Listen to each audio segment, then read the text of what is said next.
ouais, monde entier. Ça, c'est le roi du phénomène qui subit. Vous savez, la biso trop. Ça, là, on a le mot.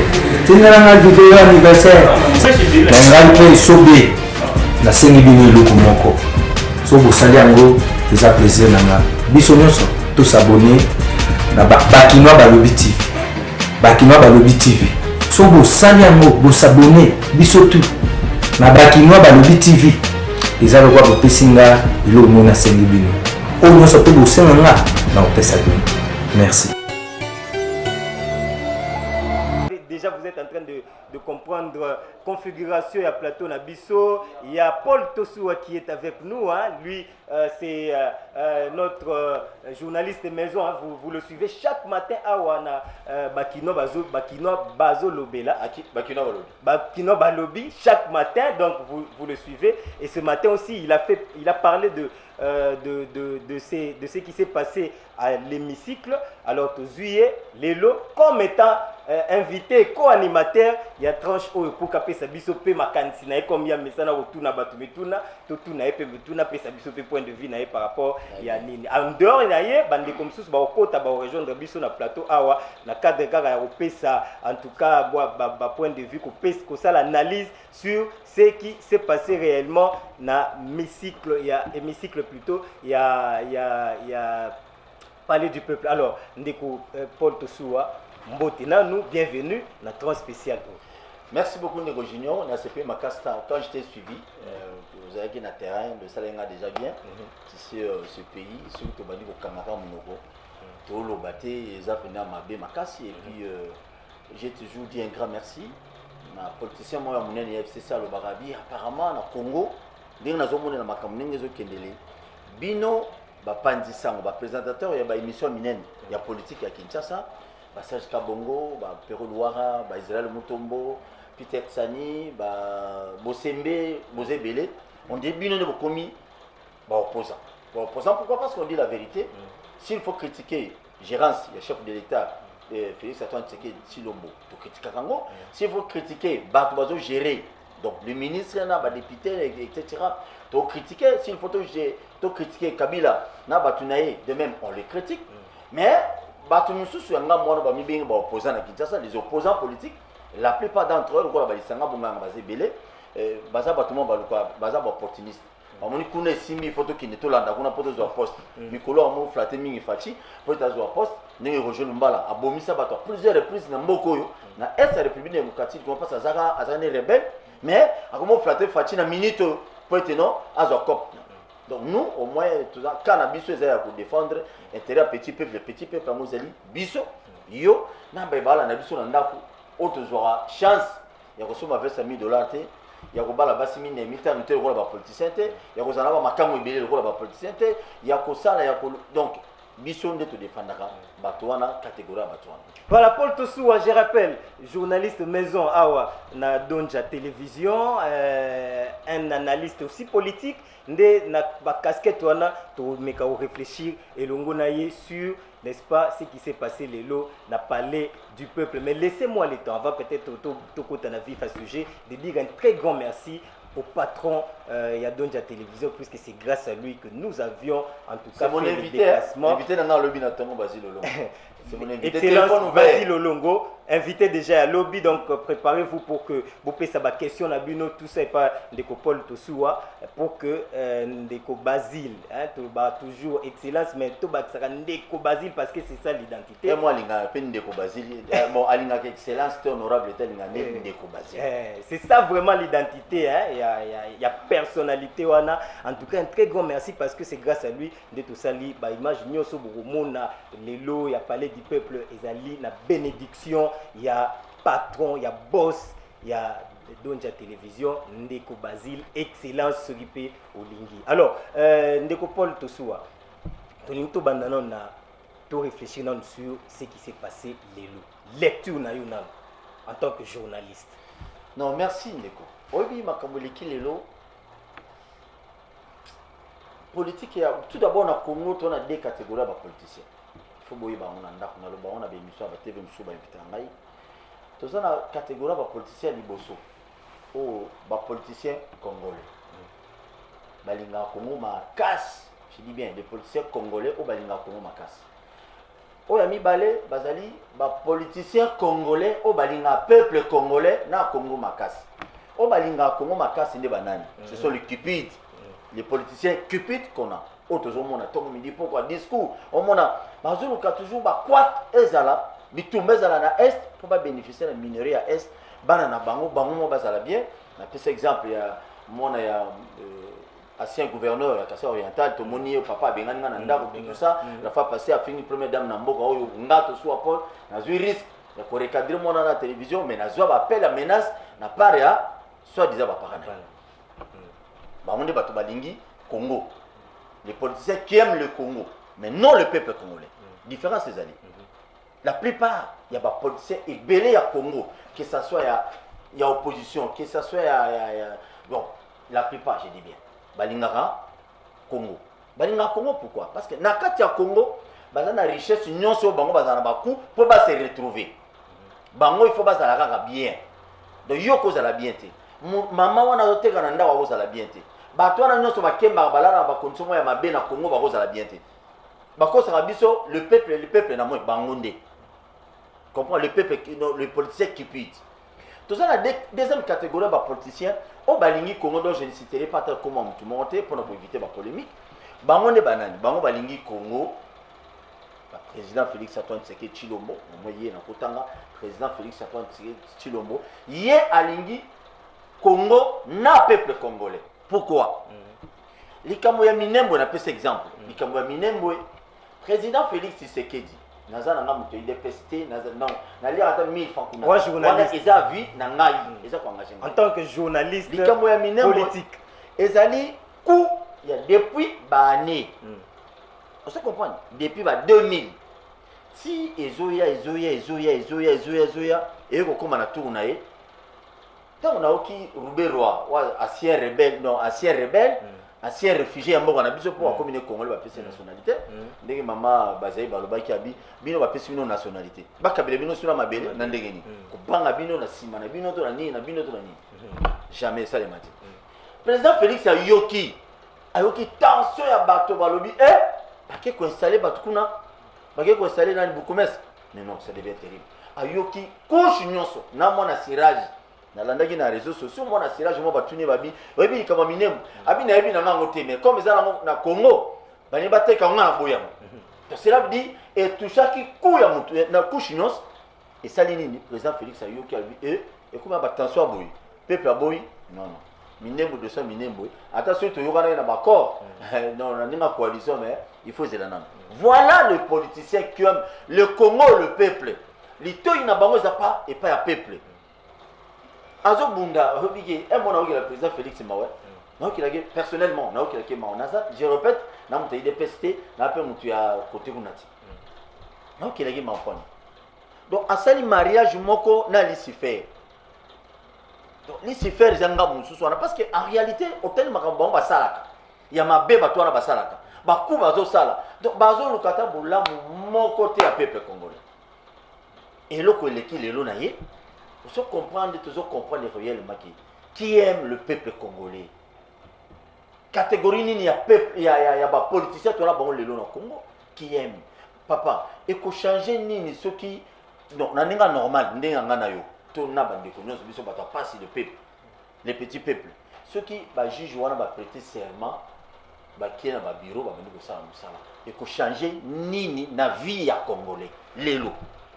Tango bango ba pekisa ki bango ba ko prêter serment et changer ki nini pe ba ki nini na vie à congolais à quelque sorte rien du tout à quelque sorte rien du tout mais ba bien respecter procédure té papa bino bango ba lo procédure ya on ba lobby et loko lingi ba sala yo te ko sala mo ninga te oyo bango ba sala ki panata na bango nyoso bango ba sala ki bango ba bosani je n'encourage pas les chefs de l'état ceux qui ont violé la constitution bon je ne suis pas professionnel il y a constitution non rien du tout mais ceux qui réellement chef de l'État a violé la constitution mais eux aussi doivent se référer ils doivent se référer parce qu'ils ont 18 ans est-ce que c'est la constitution respecter la constitution je ne suis pas sûr alors bah couper sa biso bango va gérer pendant 18 ans bah couper sa biso leçon les lotis Si on va faire ça, les leçons, les lots, parce qu'ils ont mal géré pendant tout ce temps.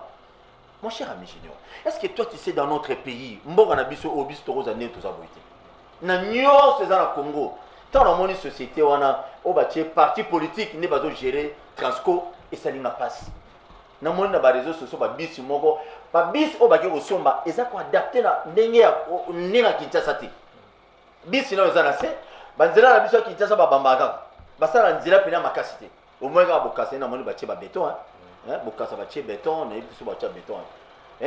Na boulevard Lumumba Muke mais tu évites ce boucan dans la longue mais côté nous ba ça ba tina ba no boucan déjà. Est-ce que ba bis wana Transco yeli biso et ko respecter mabunu na biso Kinshasa et ko fa no quitter et puis ba vitre assez bon. Pour awa likamba Muke ba bambi mabanga. Comme petit peuple ba yebi que non Transco ezali géré pas ya batu ya parti politique ya FCC. Par comité de gestion c'est de même maman yemu eza géré pas comité de gestion ya batu wana batika ibango ya on va gérer mabé. Pour Félix Abimagamabi. Et c'est par là que je te dis, c'est difficile aujourd'hui pour Bisoto se retrouver dans la politique il y a bateau bazolo bakino bon que bino prêter serment bino to se retrouver et le remonter pas bateau tout l'autre na bisoté. Aujourd'hui j'ai béni encore dire avant nazo sur maloba les lots ba jeunesse bien ba critiquer c'est ce que dire maintenant tu quitter que anera quand journaliste monter non par avant c'était pas le cas. C'était tir. Au attaque du chef de l'État, le était mais bah tirer yo déjà mal de Kenan en année. Voilà le politicien, ce qui est réellement. Parce que je sais pas, en 2023 on est aussi là, bango sur l'élection européenne là. Tout le là non bah tu vas tiens maquiller les lots, ngana za populaire, ngana za boy, ce qui est réellement bah voter. Tout ça n'a bino. Mais alors l'équipe le pour nanga, les FCC bah PC passe à nord et pas président Félix. Pour nanga, ça engage que moi. Bah PC pena vrai passe à nord. Gardien dans la porte, qui diable dans la porte, tirez na yo. Et là c'est plus moi. C'est parce que le peuple a compris qui aime le peuple congolais et qui ne l'aime pas. Qui travaille pour le Congo, qui le fait. Eh oui. Alors parce qu'à tout moment ça non, bah pesi mot d'ordre, bah pesi mot d'ordre. Yo tata colonage no wana, bah pesi mot d'ordre. Bon Congo mot d'ordre. Iba mon l'état mot d'ordre. Il faut vous aller sérieux. Faut que la sérieux, faut que yeba. Ngai moi na ngai lelo na ministre moi na ngazo en école moi na fota $10,000 mais kanisa moto avotaka yo wana ata ba no marabino ko nommer kanisa ta bato ba o la tai polo na yo a ça la moi fierté non na ko na yo zali kanisa ta est-ce que moto wana li randeni ala la randeni na ke parler mais je dois défendre moto wana ou bien na ke pona ba mona nga ke non na député c'est ce qui se passe tant que mon image nyon sur le moto nyon sur. Si vous me dites aujourd'hui, que tout ce monde, il doit pas s'appeler pour Baya. Mais bon, comme ça va. Mais PP de gérer pendant 18 ans, on va mobiliser le moto, ils vont appeler ça 5 000 francs, 5 000 francs. Ils vont dépasser combien? Ils vont dépasser combien? Et voilà, donc peuple, on dit peuple, il y a mentalité, image de la population à 2018. Et la population à 2023, à 2020, la population a commis éveillé ma casse. A commis éveillé. Même communauté internationale de ça, Minemboui. Ceux qui parlent, il faut appeler ça Banemoulengue, appeler ça Bamoumine. Et aussi, malheureusement, soutien, parce que même à table lobby, il y a tension, ça nous a terrible. Pour la minute, tout le monde a commis prêt à côté en armée, à que nous avons Minemboui qui était. Ça devient compliqué. Et c'est par là que le politicien qui pense que non, il faut que soit Congo en otage, qui pense que non, il faut que tu aies du bacal, qui pense que non, Moutounion c'est Kolobati, qui pense que non, oh, bah, l'obéna, alléluia, mais des amalam, il faut changer calcul, pour servir le peuple congolais. Tu as besoin de lire, tu as besoin de mila, bah, on a besoin de classe, même en classe, il y a à boire à manger. Il y a à boire à manger. Je crois que tu Luka, tu fais la moi parenthèse. Et bandar bazotia bakal. Quand on est bazotia na bakal. Tu fais la parenthèse pour que tu éclairer l'antenne où ils allaient spécial état de droit bien que tu fan da mingi sur ce qui s'est passé dans l'hémicycle Lelo na Tongo avant midi à Lelo. Mais évidemment tu touché pe baspé mususu notamment sur ni classe gratuité Magambutu, ba nouvelle unité, tous ces éléments là. Pour un peu qu'on réfléchit la communauté internationale. D'ailleurs, nous avions suivi il y a FCC qui Luka soutient la communauté internationale national par rapport à ce qui se passe to réfléchir pena nuke sur base na ya belément mais bandeko batali eloko ezosala bato pasi nasi ndeko Paul tosu auti koloba yango awa vraiment ezali que on ne comprend plus nani a aussi la Congo nani a servir mutu lelo te mona pena que avec ce qui s'est passé que non bato ba congolais misusu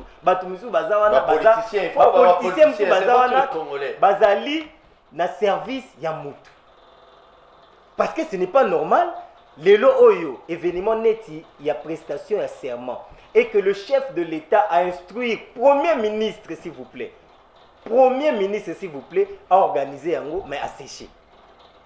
Donc, il semblerait le Premier ministre a eu pression. La famille politique, il y a qui s'embête.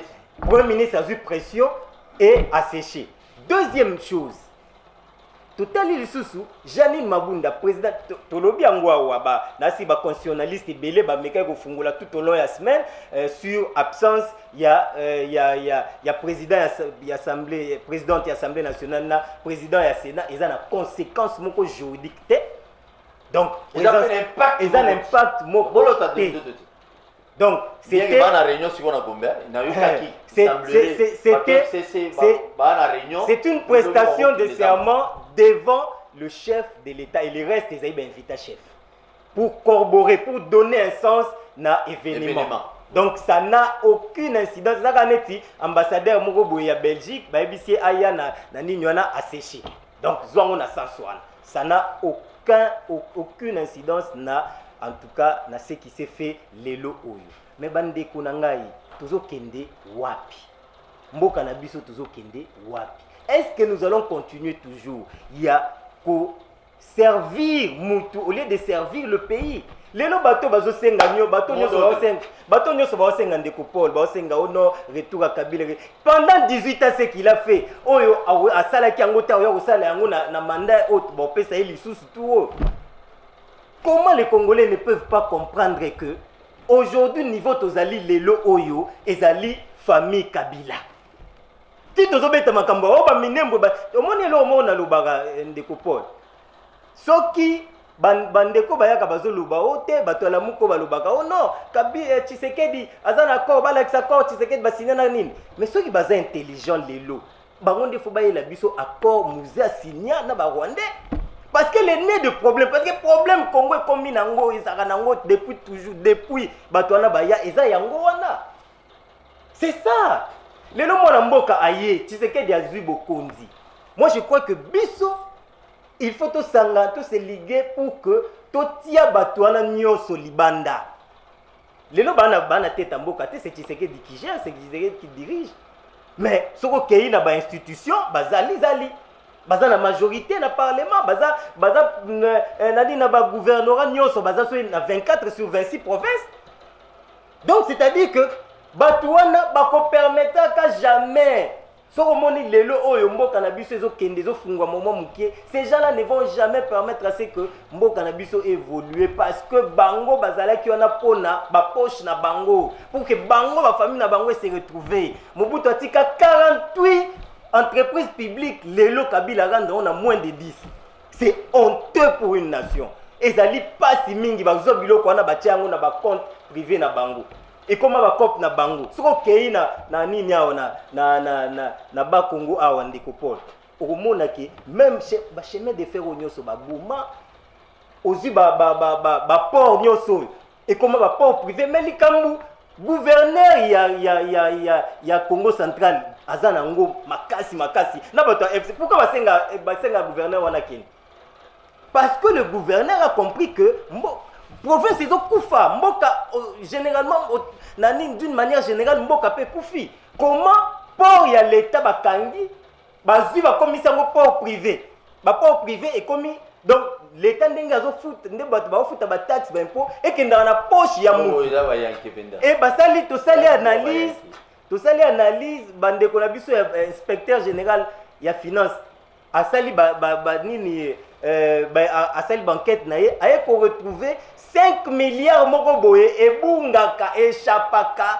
na trésor public kaka na babiloko ba taxe ba impôt bandeko na ngai mbongo ekende kaka mbongo ekende na baposhi ya bato porte disparaît toloba sikoyo vous voulez lelo oyo tozwa donc Congo tobimaki déjà tokende quand même vers tomona moi lumière oyo que non le Congolais est au centre de la préoccupation nyonso tozwa chance wana tobwaka yango na mai parce que tozana besoin tozongisa lisusu oyo pasi nyonso tomonaki pendant 18 ans siko bato nyonso bino boyebisina na ndako kino bato tu oyo bino bomono bapesi ba 5000 francs.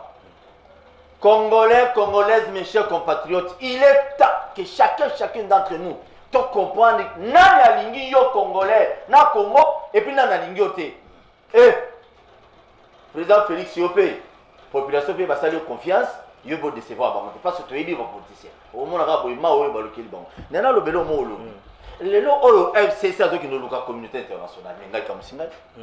Na to su apport kamusinga. FCC azoki luka communauté internationale lelo. Tout ce temps la communauté internationale avez bien ben nabika. Tiraillement. Bakanga ko tu Schengen pour la raison de réciprocité. Communauté internationale et boya batubuso. Faut qu'il n'est pas la bango. Mais les gens bino boki luka bango. Là vous allez nous dire que c'est la politique, c'est honteux. C'est honteux. Bande konanga ya FCC. Moi je vous aime tant. Nana ba vieux nanga belé ya FCC. Vous changez tir. Le peuple, au moins tout ce temps que vous avez fait, la population s'est retrouvée. On a besoin maintenant de se retrouver. Ils sont tous se retrouver. Botia ba kununa na ba entreprise belé, bo recommanda ba to belé, on va mi tout. Mais ba licencié ba docteur, ba komi ko teka mai. Licencié na chassa mai ya opi. Licencié a komi siré moi na sirage.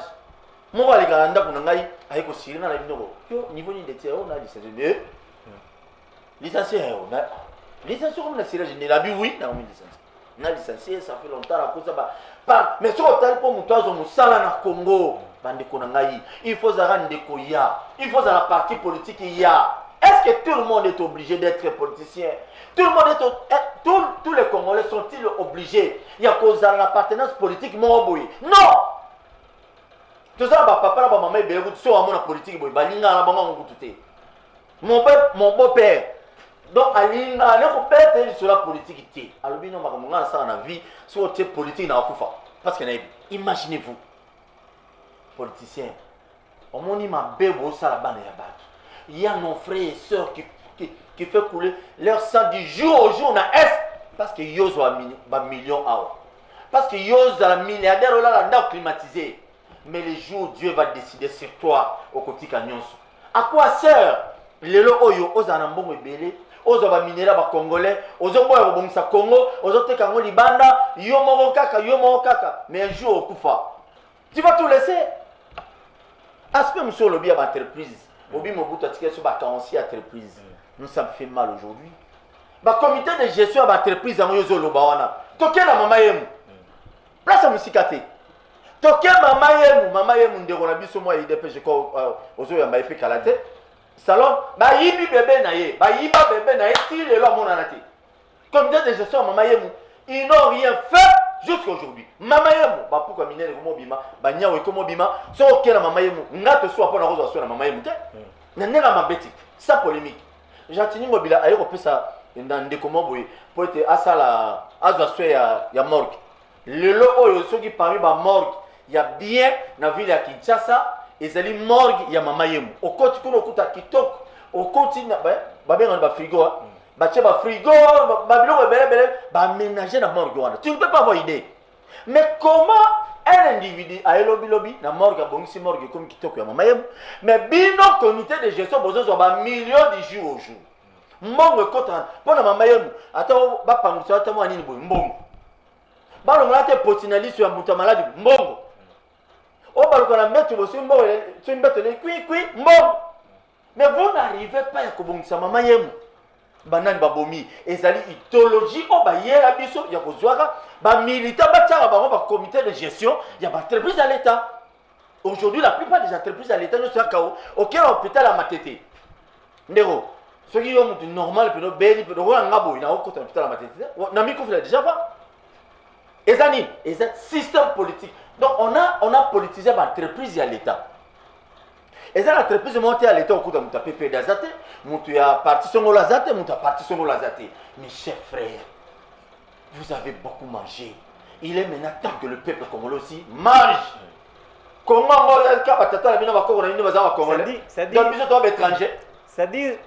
ça dit Paul. Non. Paul.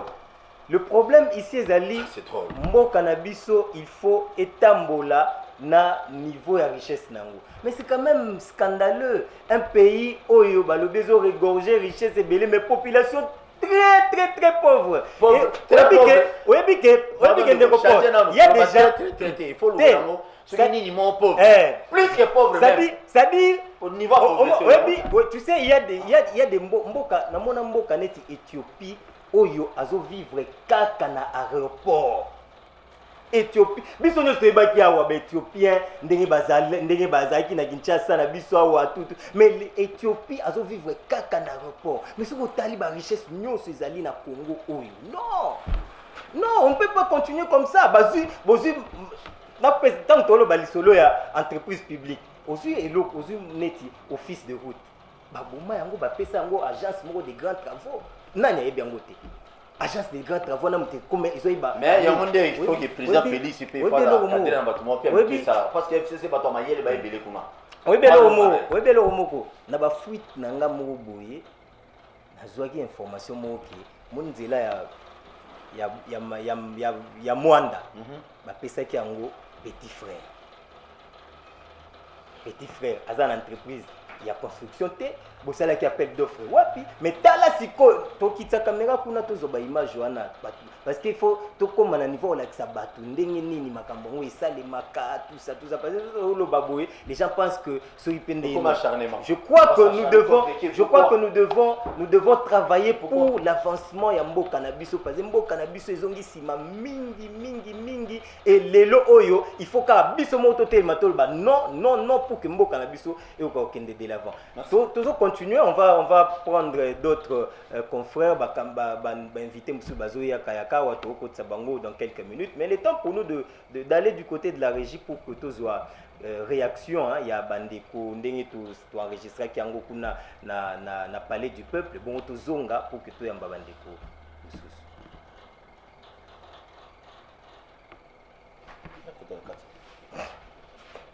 tout à fait tellement de bons matière aux arts qui billet yo to ya na tumbe pam te yeso ka yana tumbai baba kashi no ana de kufa na modija lo baba kashi no tika lo inga pam ta bino ba to FCC bino bo ki makuta na biso mais yo am to FCC quand j'ai tiré sur le FCC yo lo dit.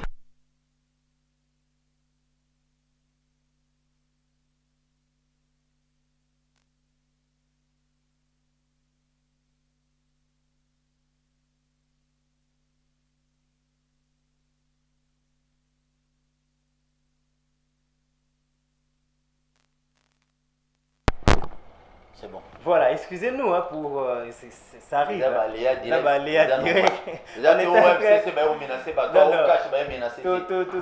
Tous très concentrés sur les images que toujours proposé Binoana et bon, les réalisateurs étaient tellement pressés qu'à Zonxi, il n'y a pas de souci. Hein. Mon cher Grâce, en tout cas, je te salue pour le bon travail que tu es en train de faire. Je suis marié. Il y a bien vitré. Alors, vous avez constaté que tu as un bin de Komususu, il y a Zabon Stallone. Tout ça qui n'a pas na terrain des images que tu vas tout le monde en a des c'est là déjà civil à soldat.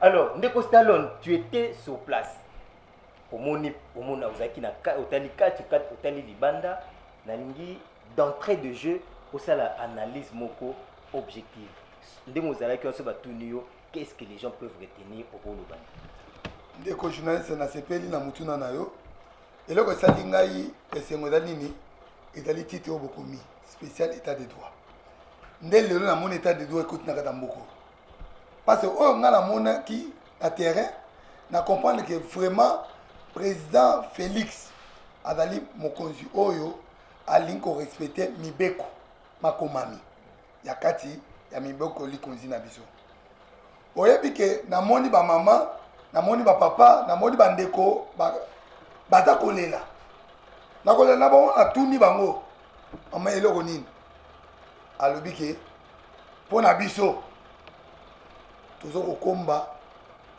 palais du peuple mpo bajuge oyo omoni batie bango wana baza bajuge ya cour constitutionnel te baza nde bajuge ya état de droit ya kozongisa makambo nyonso na nzela na aliment leso ezali nini ezali kolakisa ke soki yo bandaki kosala mabe soki omoni mabe wana ebandi kozongela yo obandi koganga ke ezalaki mabe me ntango yo bandaki kosala yango si omonaka yango esengo me oyo ya biso lelo oyo fati azali kosala yango selo mibeko ya mboka ndenge esengi tolandi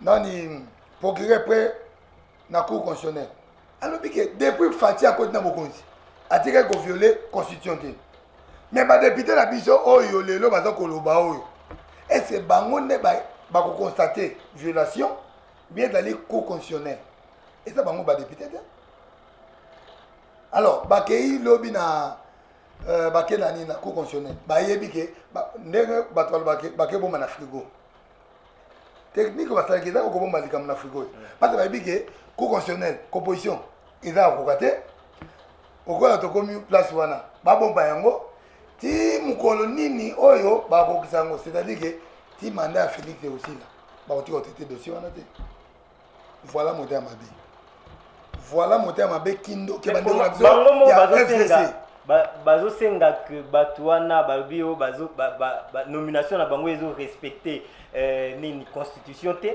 alors bakeli soki kosenga bango bainterprete loi oyo bainterprete je vais dire baordonnance oyo mokonzi ya mboka a nommé bango bazala place wana c'est quand même compliqué ndeko nakoyebisa yo ke nakosenga bajuriste nyonso basenga pardon vraiment eloko nani aloba soki mboka na biso ezokufa eza bajuriste soki mboka ezokufa eza bajuriste talaka bato bakendaki kuna kaka ce sont des grands professeurs oyo bake bango moko en contradiction na makambo bake kotika kuna bokei kosenga ke cour constitutionnelle a interprété bino mo bozo komatele même cour constitutionnelle wana pour quel résultat yango oyebi eloko moko oyo esalinga esengo tozalaki na mpona kobenge pas vraiment excellence ndeko Basile VPM honoraire naye komona makambo eleki lelo natalinga bime motu wana azalaki prophète bendeli maye nyonso alobaki nde lelo bato ya FCC bakomi kocomprendre siko ke même élection bango bazoba ke 2023 ekozala su te parce que lelo kaka ndenge tosisi makambo ndenge président asisi makambo oyo déjà automatiquement fermeture mpe ya dino ya assemblée yango wana nayebisi yo ngami nayebisi yo esi ekangami te bakosege su te poni tolobi boye nalobi boye badepute wa d'abord je crois que bato ya société civile de la RDC tomonaki bango wana basengi toujours dissolution mais mokonzi ya mboka azalaki oui mokonzi ya mboka azalaki na motema monene aboyaki likambo wana mais bango moko baprovoke yango po tosuwa ozali journaliste monene oyo okitaka ti place population ezali oyebi ke suwe lelo ya population ya biso babi ke oyo tobandaki kosenga yango ekokisami même président Félix soki aprononce yango te tolobi ke biso tobanda kosiege wana tomonana na kokota bino idépêche to population place wana ezalaki na population peuple c'est pour cela omoni ke ntango balobaki na article 158 na bango ya koloba ke les magistrats seront présentés devant la nation otali etuluku ya bato wana okompare bango na 500 personnes naza koremercier Igwe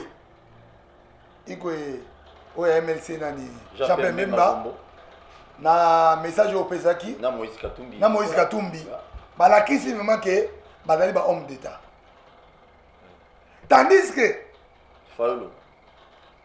kotangela nga bakombo mosusu te omoni soki moto aza na député te te aza na député na suppléante numéro asi bon jamais akokonza bato baza na badéputé ebele alors soki tobiki lelo oyo bato oyo assemblée Jani Mabundi Mabunda Jani Mabunda Tamoy Mamba est-ce que bana ko travailler pour na peuple congolais ou bien bana ko travailler pour na kamoko makambo basali na Pepe Ilukamba Pepe on a beaucoup de trotter ba pression l'équipe non oui pression il y a dans le premier ministre il y a FCC ou bien la République mais il appartient à FCC mais à la République non na fatia da su ya IDPS ba ministre nyonso wana mutu moko akopesa su couleur politique na été il travaille toujours pour l'intérêt ya peuple congolais okwa basali bongo même Pepe ba deux gouvernement na oyo ba uti na IDPS bango bino nyonso je crois Pepe déjà a sali déjà démission na lelo a sali ta démission oui gouvernement ezokwea wala bozolo ta ndoto to za masolo IDPS na lobby masolo IDPS ezali peuple nde mutu azokoloba eza masolo ya santé non ya santé te na biso ke na minute oyo même peuple oyo azolanda nga bandeko nanga bazolanda wana na biso ke na minute oyo gouvernement ekoyi selon IDPS voilà bandeko ndenge bozolanda en tout cas tozo réfléchir sur makambu oyo elekani lelo epesi biso pe nguya ya kopusa musika réflexion na biso par rapport ya ndenge politique ya mboka na biso ezokende. Alors numéro ezali wana affiché au bas de vos petits écrans so olingi réagir okobenga biso tokotisa en direct total la possibilité ndenge salema on peut te prendre en direct opesi biso pe likanisi na yo parce que toza na besoin ya to sangisa mayele to sangisa ba force na biso pour que baoyo nyonso oyo banyokolaki population banyokolaki peuple pendant autant d'années bakweya bakenda musika lelo mboka na biso eza na besoin ya ezwa souffle mususu bandeko yo mona mutu aza na exonération ba exonéré ye mais déjà nanu asali cop azui orgaman bakwesi orgaman yende mama Olive akomi kosala babiloko ya ba Thompson banini bambisi boyebo biloko ezokota awa eza na exonération te mais ezoteka maka likolo ale bino bofanda na eza kaka mama Olive wana ntango bomone akeya azwi bacomédien apesi oh mama Olive mais c'est sur la tête de vous congolais que ces gens là bazozwa bambongo na mbongo trésor public au lieu rafouler ba caisse à trésor public ezokende na bacompte na bango. Comment voulez-vous mutu depuis 2013 till lelo 2020 afuta taxe afuta impoté mais à ça la transaction biloko ekota plus de 500 conteneurs exonération comment ça n'était exonération ba exonéra ka mutu oaye pour ba moni que non surtout exonéré et pepe ko se retrouver et cause la basala yango parce que comme maman kabara mingi yango na pe basala ki te maman akokaba naona uti koloba bon je nana ke na sens wana pour nana loba que pour que les gens comprennent que exonération l'état exonérera mutu soki ayebi ke peuple ko se retrouver na marchandise na ngoto le loyer na kei na sens wana pour na expliquer Congola comprendre le moko ndeko po. Tu vois na logique balobaka quand les deux prémices sont fausses la conclusion l'est aussi. Déjà le départ ils a mabé. Déjà le départ ils a mabé. Au bénéficier de l'exonération, je suis d'accord peut-être avec toi pour peut-être que et respecter tout le bateau, tout concéder car là de comprendre la lobby et respecter peut-être le principe Moboye, tu es exonéré. Mais au-delà de ça, au foot à taxe, au foot à l'impoté. Mais qui nous a l'élo prix, il y a Carton Thompson. Est-ce que vous savez pourquoi bah prix on est matak? C'est parce que aux foot na entrée ya biloko tout ça ndé yango puisque place basomba na prix wana te. Mais quand mutu basé ba exonéré, on pouvait plus coûte ko sepela surtout na maman Olive tangu ba exonéré biloko na ye aya tiango pe na prix assez. Wana tolobi mais maman on peut donner ba prix assez. Wana tolobi maman Olive te keka siko kende zonga pe ka kala no otalo vérifier. C'est pas ils a na prix assez.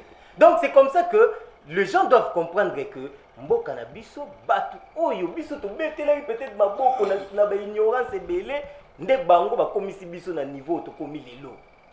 Rien ne va parce que ces gens-là ont servi individus que nation.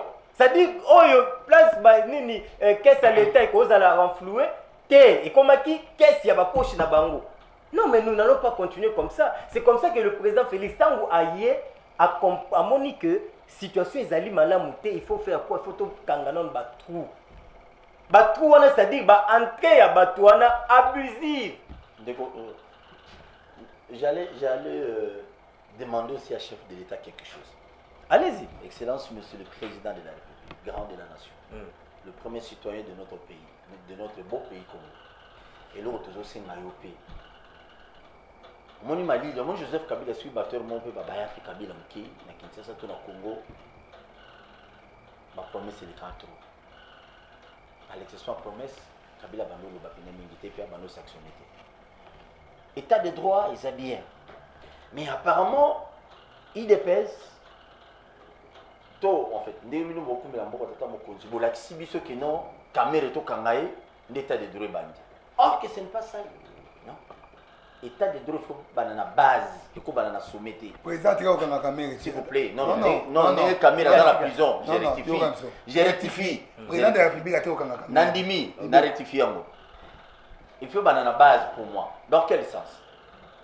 Deux ans quand le Kinshasa tracasser les ananzina.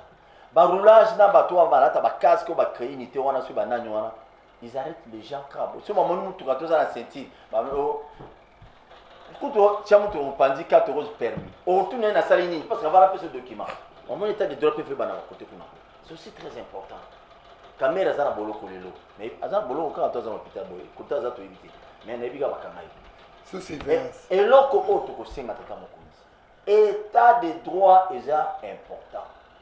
Et l'aspect moussous, nous en avons besoin de payer. Suivi à Makambo aux autres nabatouba sale, et à la base de moutons, et à la bande où il y a préfabriqué. Tu as besoin de suivi. Bossa Nzela boy, bossa Likamoboy, suivi faut ça. Parce que tu es bien en Boka Oyo. Na Kinshasa, on a vu Kimbuta ici gouverné pendant 12 ou 13 ans. Ici, après cette décision, le Batiki, Makamona, Tobosani. Tata Mokonza Mboka. Le Congolais n'a plus besoin de ça, et c'est tout le monde à l'État. Bando kwa l'État, ils ont expolié et belé, et pas à Batubaza, ministre.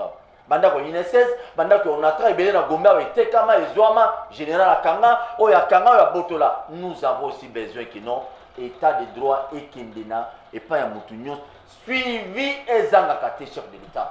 Vous, les collaborateurs, le plus proche, est à chef de l'État. Il faut connaître Tata Mokonzi. Il a beaucoup de choses à faire. Aujourd'hui, tout le monde a conseillé, na banani. Tout le monde a bango na ba biloko ba $10, tout le monde a bango na ba oshwe plaque à l'état et mon pinet toboki na ba place mo on dit matin mutu à l'état ko zalate. Il y a président c'est ko zalate. On a besoin aussi tout le monde a image. Il y a docteur Etienne Tshisekedi est reflété au niveau de la présidence comme banana likolo. Tiens pas mutu kombola. C'est aussi capital parce qu'aujourd'hui nous voyons tout le monde a mobilisé. Même la justice est autour de l'élo. État de droit, état de droit, état de droit. Nous connaissons, il y a des gens ici. Il y a un confrère journaliste, un magistrat, une bonne consument, boy, alors bien il faut n'y taille. Asa ne mabeta bino, va mi se nanu kende nanu. Mais vous trouvez non, bah jana babilo quoi, bati valer la bon, on en a plus besoin parce que celui même celui magistrat on a la condition de propriété. Non, ne cherchez pas pour ça la justice parce que ça la condition de propriété. Alors, peuple à cause de la bilan à la police. Aujourd'hui, on a l'état des droits de Junior. Mais l'état des droits, il la police. Aujourd'hui, police à Kinshasa, c'est ok, la périphérie qui coule en fait fort. Nous avons les policiers qui ont bangé des gens qui n'ont pas. Ok, la victoire, tracasserie totale. Ok, na 14e mairie à Bokota Kingabwa, na Nzela ou na Suinini. À Bokeni na Point Chaud. Tracasserie à tous les services à monde. Ok, na rond-point, on arrête les gens, chef de l'État. Le peuple, les lois, pour l'Assemblée nationale. Ce peuple souffre dans Kinshasa. Ne pensons pas que Kinshasa, comment est Kinshasa? Ils souffrent même partout. Nakasa orienté, na Sankuru, na Mboka ya Mende. On torture des gens tellement là-bas. Il y a des milices à la police, Bazali, Awa, Bazo, Boma Batouba, Nyoko, la Batouna, du jour au jour, Batou, Mabanda, Wabatou, chef de l'État. Vous êtes où? Le peuple aussi a besoin de vous, une intervention à Bilokwana. Donc, voilà, Bilok, la minute des réseaux sociaux qui vont permettre, tout est balikamu normal, hein. Tout le monde est de faire de faire salir sur ma commune, na muntu sur solo. Na minute, biso no to commune. Likamu ya Sankuru, c'est très sérieux. Il n'y a pas de milice na mindu qui va bomba batuna ama fete, mais il y a une milice permanente na Sankuru Mobimba. oyo bazo torturer bato bazo nyokola bato bazo kanga bato illégalement mais un soldat te bazo torturer mutu pourquoi parce qu'ils sont membres de parti politique il y a un individu mo o azana kitasa awa voilà les gens qui ont aidé Kabila à ne pas rester dans le mandat et bazo torturer bato na sa chef de l'état nous avons besoin de s'impliquer au koisa suivi ezala tinaka pe bato ba yo sa suivi wana mutu mo yebi ga oza corruptible ti pas otina mutu mo boema akoza na $100,000 mo wale na ya boss na hausse le rapport à l'écoute. On a besoin tinaka bato ba sa suivi approprié dans la province de Béli. Na Kassa oriental na province d'origine naé les gouverneurs azakuna sur Maweja azo torturer pe sur ba journaliste nyo sérieusement kuna tozo critiquer Maweja na mouvement t'arrête. Tu critiques le gouverneur ya IDPS ya Mbujimai. N'importe quel journaliste, on t'arrête. Mais c'est pas là que je me pose la question. Président de la République, aux allez chef de l'État, aux allez garant de la nation, aux allez président de guerre FCCKT. Babylon, union soit il faut l'année on a minute, il faut gérer au yomo. Parce qu'on a dit coalition, on va faciliter au t'acheter. On a besoin aussi. Dans la province, on a besoin de la calme, pas à l'aise. Il y a des barrières de part et d'autre. On a besoin que chef de l'État suivi dans le lobby. Et ça, tout y a et retourne pour la paix Congo. Autrement, on peut s'en avoir raison. Voilà, donc. Mais la bête, c'est ma toloté. Mais est-ce que j'ai dit vers mes amis? Voilà, Paul a soulevé le mot important, mais Nalina Bakisa Likolo Nango pour éclairer la population. En fait, l'état de droit doit commencer na Likolo. C'est-à-dire quoi? C'est-à-dire que au moins tout ce que tu ressens là, c'est et au bandara pour découler. Il y a le banin, il y a le que ce qui te bongi, si tu sali justice est indépendante, c'est-à-dire justice moko est inféodité. Bon bah tout moko ba yé ba bandi et le quoi na mafuta wana ego kitati na se. C'est comme ça que bitumba oyo mokonzi azana yango ezali nanu akoka ko installer et puis il faut qu'on se le dise. L'état de droit ngo ezana nous très jeune, les ana mputu immature na mboka na biso. Donc il y aura toujours moi ba dérapage, mais je crois que ceux qui t'ont réussi à installer en Gonan, c'est-à-dire que la justice n'a vu ce comme vraiment indépendante. Donc, il faut au monde ceux qui a sali mabé déjà la rentrée judiciaire il faut immunité quoi. L'immunité il faut quoi. Donc ça dit au moins les lots il y a le bani il y a le que exemple, il faut que Likolo, mon directeur à cabinet à chef de l'État, à l'équipe au SAM. C'est quoi on gagne? Ce qui est directeur à cabinet en fonction, à l'équipe au SAM. Tout le monde gouverneur, il y a banque, à l'équipe au SAM. Tout le monde ministre, il y a finance. Ils ont filmé. Déjà, quand ils ont déjà filmé, c'est déjà un pas, puisqu'il est là au Salimate. Pendant tout ce temps. Formalité, il y a mon lobby. Ce qui est la formalité, c'est qu'on a avancé quelque part. Parce que formalité, la formalité, et qu'on s'est mappé au Kabila. Mais là, il y a 15 personnes. À Fungola, à lobby, un discours politique. Justement, tout le monde a un peu de temps.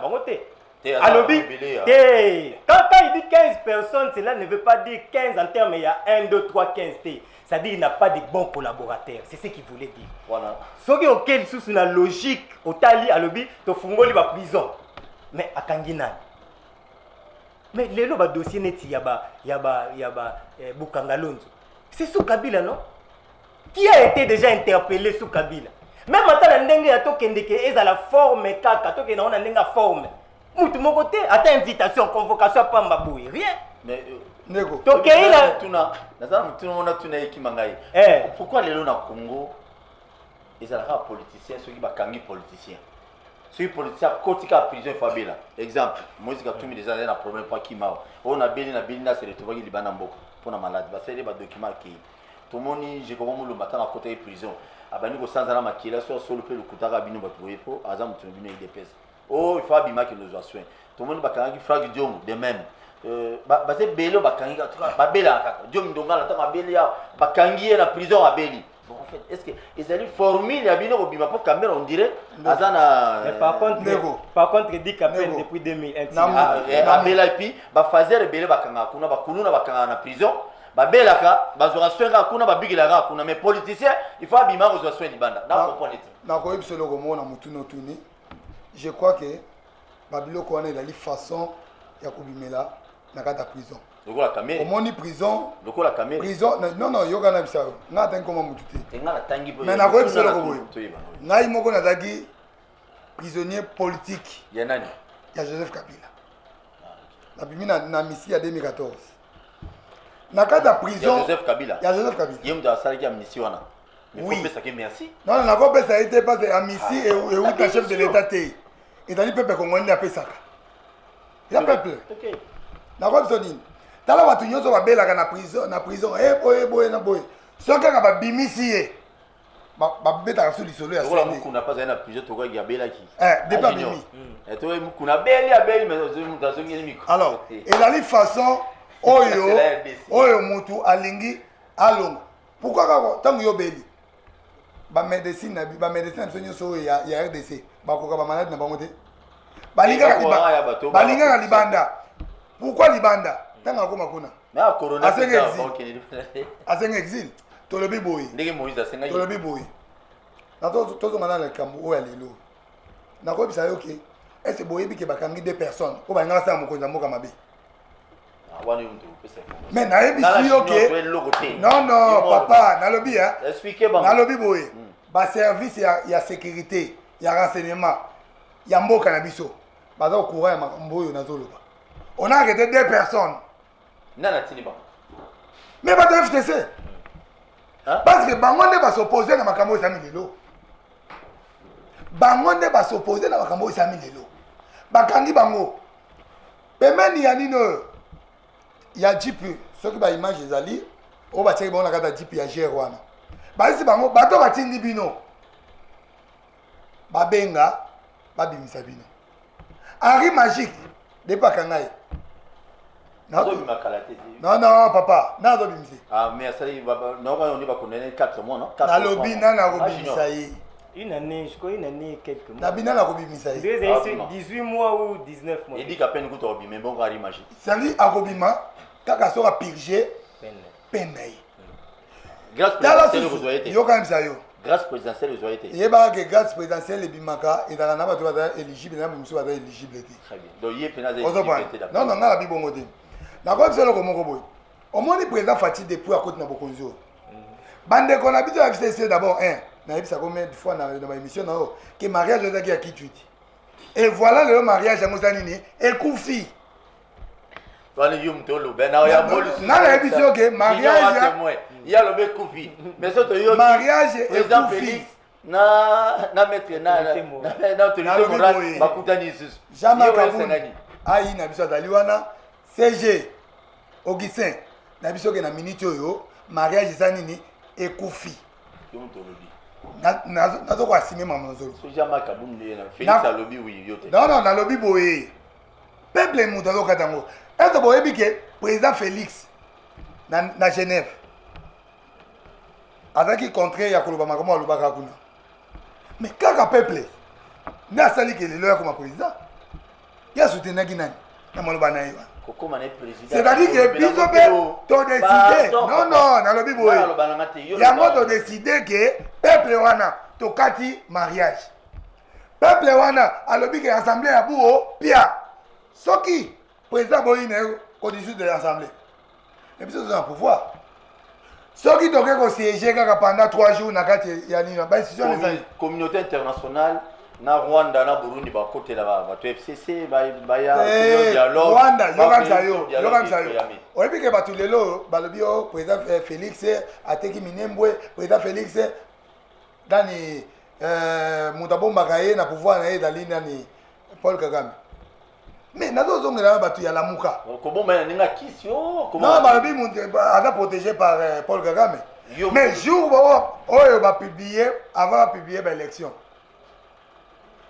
Martin Fayulu président élu bon eza baplagia omoni biso na université tozalaki so ozangi mbongo mayele eza nalobi biso na université sa biso mayele eza makasi mingi te tona kokozala baplagia ya batravail ya baninga mosusu mpona olakisaki yom tosalaki yango alors sikoyo ndenge ezali wana toye komona ke kaka bato oyo bakomi koakize président Félix au bénéfice ya barwandais nde bango balobaki Paul Kagame aza koya tango bango azoloba wana Paul Kagame azali kwande te mais sauf président Félix akekutana na Paul Kagame na cadre ya bonne relation wana babio te aza kwande en plus de cela makamka minyemo na San City na nakangi photo na Paul Kagame na Rubewa tanga siko opposant Martin Fayulu oui Martin Fayulu bakangi photo ye Paul Kagame na nani Rubewa mais yo poko kanga photo pe na Rubewa so kuta non bakangaki na contexte ni faut ba contexte bakangaki yo pe photo pona ko reconnaître banyamulenge est-ce qu'on a bango même tango ba député bakei kuna na Minembwe to mona ki dene safu asepela kini abi wala grand frère ya nani ya mutu oazala ki pire mutu Joseph Kabila wana nani tout yana msusona na lobi na yo ke lelo oyo bato bazo combattre RDC coalition ekomi awa ezali Lamuka une partie ya Martin Fayulu na FCC tala même na ba débat politique okomona ke bato ya Lamuka na FCC bakoma bloc moko Lamuka faut préciser Lamuka nini ou le moment coordonnateur na bango c'est qui c'est Martin Fayulu et bato wana nyonso ba presse penge okomona bango basangana kaka toujours na bata pe perdre contre Moutakash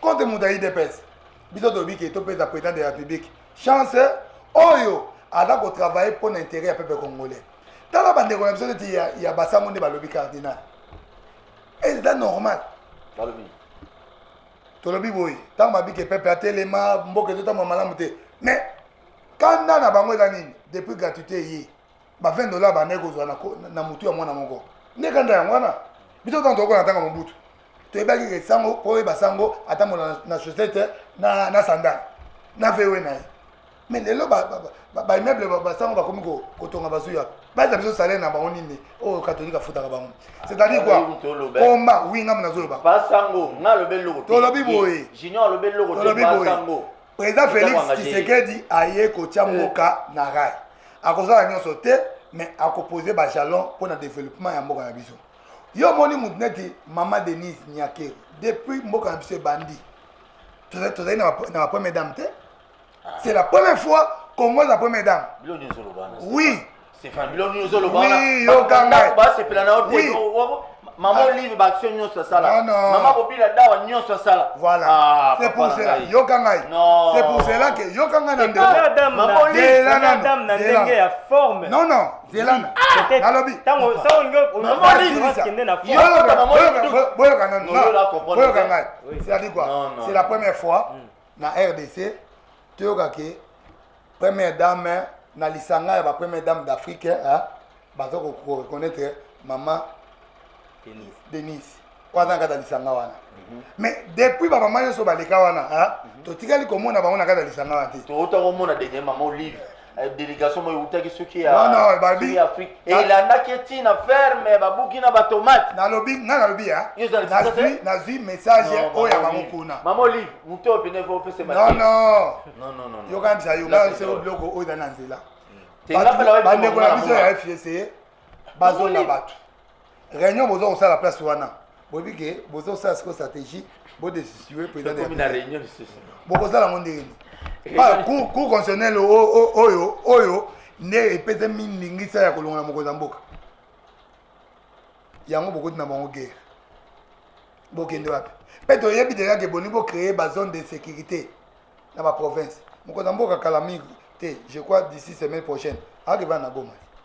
Merci. Mais tokanga mutu nyonso oyo akosala désordre rébellion cette fois-ci mutu akoza susu bokonzi na ndenge ya rébellion te Rubero azonga zamba so salaire nabi nani dossier ya mwana oyo bayiba na mama yemu bosuka bon yende mutu natanga kombo bayiba mwana na ye merci na ndenge otuninga mpe mutu nana pour état de droit mwana pe lelo nazalaki pendant na vandeli dossier ya mwana na ye bayiba mama yemu lobi na vandi namoni téléphone eleli un certain inspecteur moyaner nayebi komona ete abenga orentre numéro oui naza na numéro yango awa alobi ke lelo naleka na hôtel de ville po tokutana na redoc mais nayebisaki ke vi même lelo bana nanga batangi classe te mpo na événement lelo C'est pas là qui te bon ya yo mais ya ngai parce que et là histoire ya début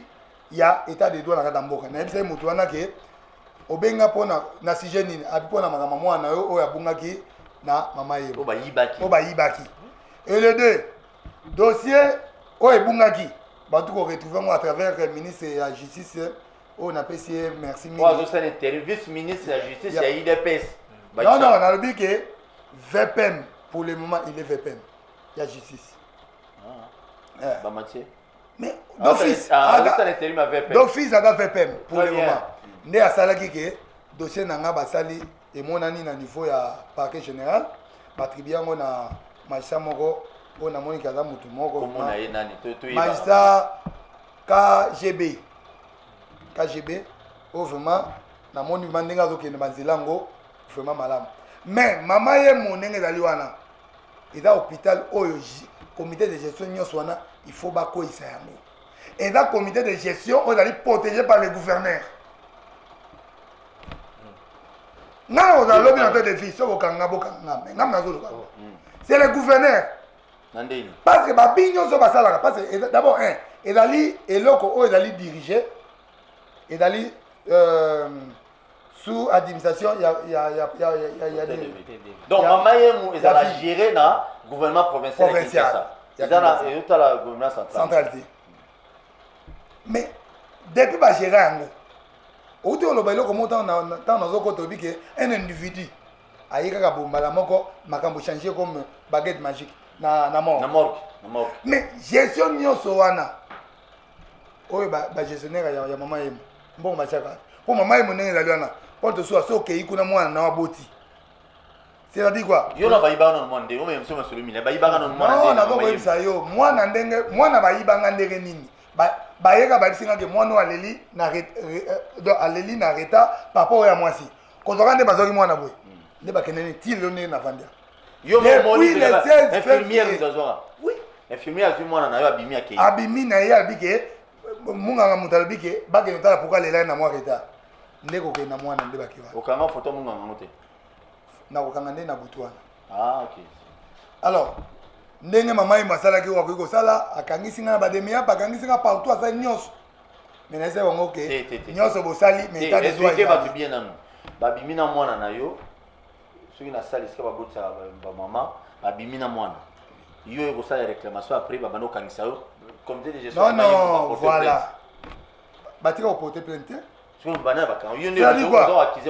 yokayebisa yo mwana mwasi aboti par césarienne bana mibale makasi tokoti na salle na chambre bapesaki biso nakosepela ndenge bana babotami infirmière moko aye kaka moko obika na compagne te ezalaki bavers 1h du matin oh non ndenge ezali boye docteur alobi oyo ya mobali oyo alelaki na retard mais bango makuti ya mobali azolela maboko mamokilo nanga mais babike na kati ya bloc opératoire ya alelaki na retard ya oyo ya mwasi alors faut bakende na pédiatrie batu na pédiatre ke pourquoi alelaki na retard kuna après nde bazwika mwana bakenda réclamation ministre aye eteni solution ezali abisi bango bopese mwana na kozala bapression namoni kaka babengeli ngai capitaine wa demia mpe oyo ya mama yemo na batama babandi kobeta ngai na mama yemo batienga kaka de 10h ti 16h et vers 16h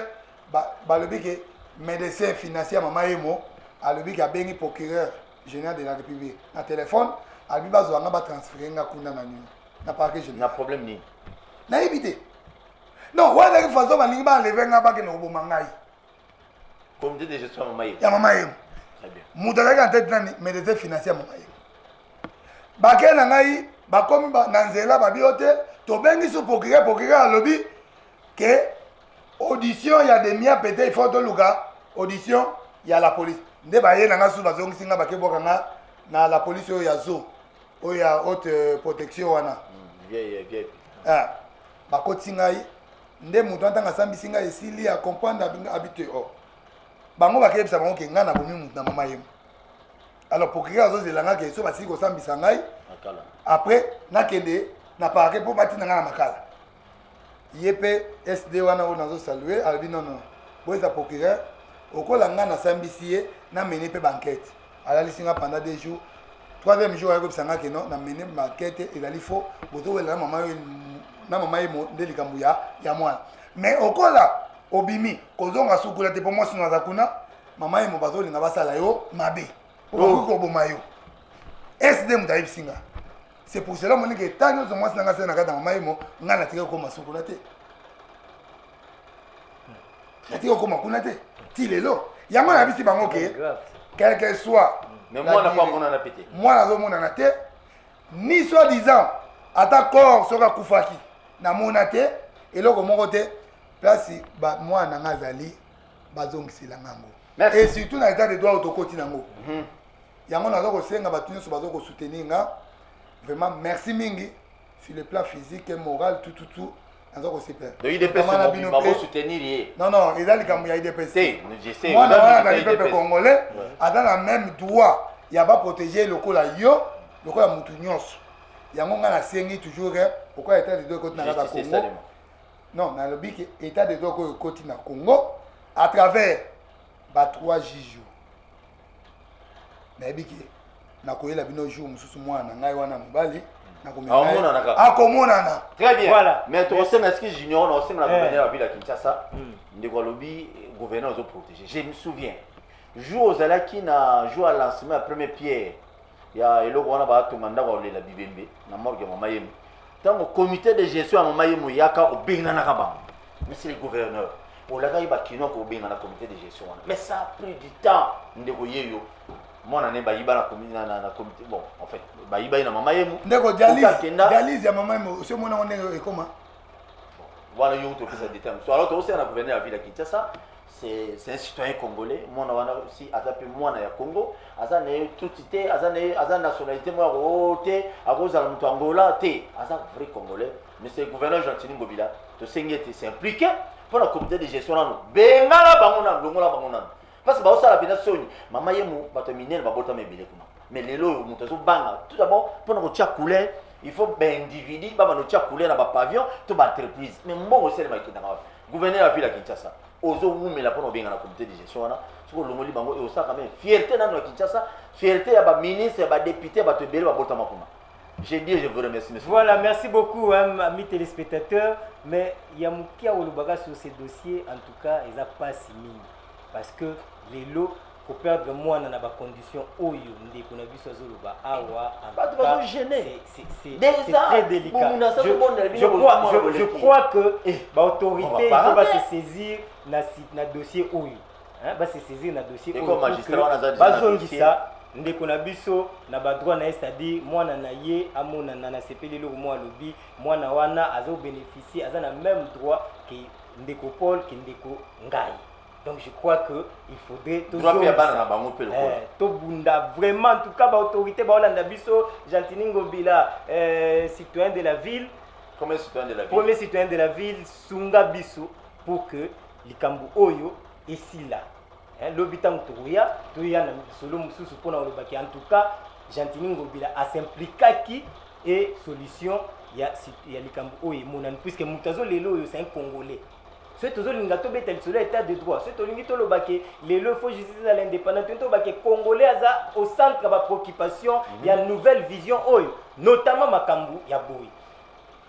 Donc ce qu'il y a le baquet en côté peut-être l'ingato est batté. Il fallait aller cas pour appeler ça explication par rapport à la situation comédie. Donc je crois que les autres la gouverneur y a vu vraiment à s'impliquer et à trouver solution en tout cas.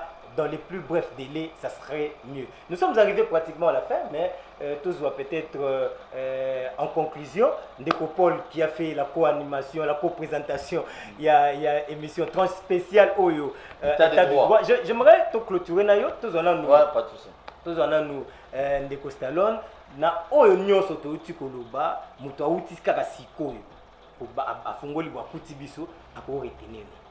Et là ako retenir na bandeko ba uti ko fungola ba porte ko fungola ba télévision na bango que débit il y a état de droit il allait instaurer na Congo lelo à travers ba juge na acte au président de la République à Sali et président de la République en aucun jour a tikali jamais ko violer constitution en mboka alobaki que na ko veiller pe na ko batela mibeko oyo yango oyo yazali ko ça tosengi na peuple congolais nyonso basala nini basoutenir chef de l'état azali mokonzi oyo lelo azali kolongola biso na un pays non état yango tozosenga na peuple botie na baprière bosoutenir ye mpo lobi kongo na biso ekende liboso mais bandeko na biso ya FCC boyeba ke Congo ezali ya bakoko na biso ya barrière bana na biso nyonso bakoya il faut bayeba ke batika na histoire ke totikaki Congo wapi mais mabe na bino ezali nini pe bozali na échec pourquoi parce que bapion na bino grand joueur na bino lelo oyo bakomi na ngambu ya fati c'est-à-dire oyo nyonso bande kosala na kuku yango nde bakomi koyebisa ndeni bakointegrale bino notamment mpona kotanga te boyebi banani oyo esi bakimi bozana botikaka koki vide boza na bato te oyo nyonso bapretandeke bozana bango wana esi bakomi nde ya ngambu oyo. Merci beaucoup ndeko na biso message euti koleka en tout cas ekomi na matoi ya bandeko ya FCC babi botikali koki vide ndenge euti oloba. Alors nous sommes arrivés à la fin mais j'aimerais quand même donner la parole à ces messieurs que vous suivez chaque matin. Natongo bolandaka est présentateur mais lelo azaki co-animateur, c'est-à-dire to profitaki pour que tu poses mituna et tu nini à réfléchir sur ma question. Alors nous allons terminer avec sa petite conclusion sur dossier ndenge to bandaki na bandeko ba utu fungo la TV Sika ba kutibiso ba koyi kokanisa nini. Merci beaucoup de Junior, merci na baïma la biso de part et d'autre na Congo Brazzaville, na 4 quoi la République, bato bazana East TV na Canal 120, on vous dit vraiment un grand merci. Et là qu'on a relobé ça boy. Nazali anti FCCT, Nazali anti KHT, Nazali anti la Mokate. De soit Paul, je suis là pour le changement. Quand FCC sont basés pour un changement, je suis avec eux. Parce que nous, le petit peuple, toujours souffrir. Souffrance, c'est un petit peuple bandit les lotés. Quand j'entends parler depuis 18 ans, ça les côté. Et comme nous repoussons la routine, est-ce que le FCC, vous savez le roi bien, pour le peuple congolais, à Bétabine, pour un bon que non. Attends, vous savez quitter, mais dans le moment où vous allez vous la malade. C'est quand même, ça c'est important. Je sais que Joseph Kabila est là, tourné dans Batomaye les bélés.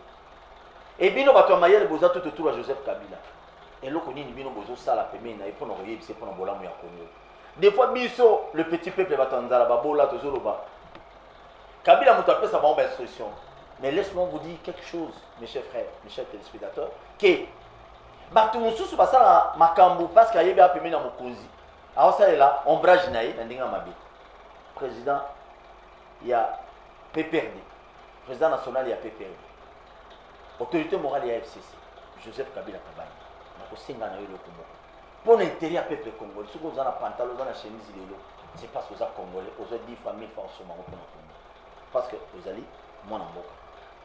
Talapé, bayo baza kolela nzala. Talapé bato bino botinde belé na entreprise à l'état, bino bato FCC. Ba entreprise à l'état na bazo gérant nini. Il y a plus exemple mon président national ya PPRD Joseph Kabila Kabani. Stade des Martyrs ezokenda ko disparaître petit à petit. Comité de gestion batinda kuna ezali à parti politique ya ko ya Bologna. Il gère comment le stade des Martyrs.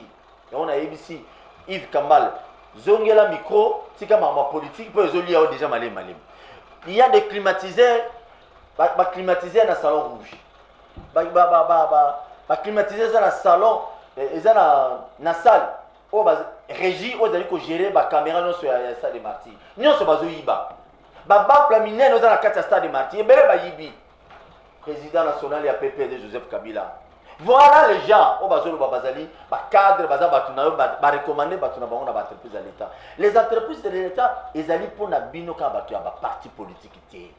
Et le réseau bon ma entreprise en pays yangoyo, ndeko junior alobi, Mobutu a tiré sur 46 entreprises. Tant toujours film na Mobutu. Bino bokei 18 ans après botiki combien d'entreprises à l'état? Point d'interrogation na bino pour répondre. Jatini Mobila, Kinshasa, ils ont ba musicien kakati. Kinshasa zara ba individualité. Tout le monde en a besoin à bénéficier de Kinshasa. Tout le monde est hôpital, tout le monde est hôpital. Nous sommes au hôpital à Matete à l'État, au PC Mbombo. Il y a l'État, il y a dans Matete. Donc, au PC, qui est un médecin, directeur, on va dans qui est mort. Et parce que tu vas dans un pantalon, et on passe quoi. Tout ça, c'est un gars. J'attends une mobile. bon plutôt nyonso aux ali na ba communes différentes aux ali ya ville ya Kinshasa mais qui peut kobeta tout kuna kobeta ra tout té il y a beaucoup de partenaires beaucoup chambon na bango kuna pour boyi bandeni ya komanda ko na ndam félicitations à banzelo zo sala parce que banzelo zo sala kimuta sala ki amote mbo kine na banyongo ba yebi mbo kindaki na mugila gila mais yo moins au sala bolo na yo et donc monsieur na osenga na Kinois nyonso n'espérons pas qu'une autorité que ça soit président Fachi ti na se awaselo awache propriété liboso anda kuna oti pourtant yo bela mutu ba beta ka tongeza yo cela veut dire ça la soin liboso lo pango na yo pour Kinshasa quand même comme on peut n'attend comment on peut ça la soin liboso lo pango na yo ça me fait mal balabala ministre provincial moro na Kimbanseke porte salita nyama ministre provincial en là c'est mutu la commune na Kimbanseke imaginez-vous donc il faut comprendre déjà que non pour la propriété je ne peux pas espérer na ministre na gouverneur na président de la République ils vont ngamoko na na propriété liboso lo pango na ngai nzamba wale ça za na bino mais là on a zosenga na nzambe na lola aboma tous les politiciens nzambe mokena likolo pe na se boma politicien nyonso o zo sala ba réunion à tout moment pour que petit peuple to nyoko marato lela pour la ninga biso ne to kufaka bana baba kufaka te voilà mais trop c'est trop merci beaucoup de Popol.